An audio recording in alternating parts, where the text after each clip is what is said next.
Srbija treba da ostane bez Kosova.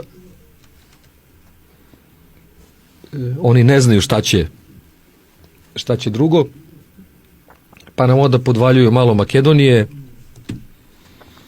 taj sever Kosova, i onda evo ti i Crna Gora i Republika Srpska. Rešit ćemo problem Makedonije tako što neće postojati, i to se dešava već 3 godine. Nema više Zajeva, on ima politički autoritet u Makedoniji, nema ga jer je izvaran. I to nije izvaran od ne znam koga, nego od Evropske unije je prevaren. Oni su rekli da dogovori se sa Ciprasom, reši pitanje odnosa Makedonije i Grčke, konačno. On je to uradio. To je jako teška tema u Makedoniji. On je to uradio.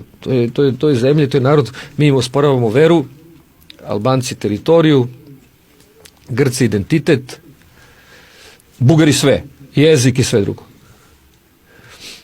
I on je napravio dogovor u Prespi. I umjesto da otvore pregovore,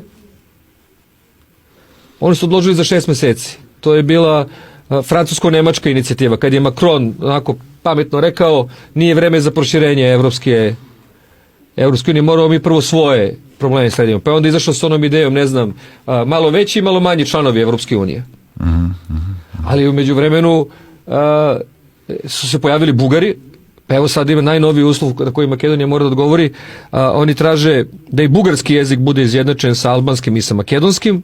Traže da Makedonija bude država bugarskog naroda kao i makedonskog. Znači traže ono što Makedonci ne mogu nikako da im daju.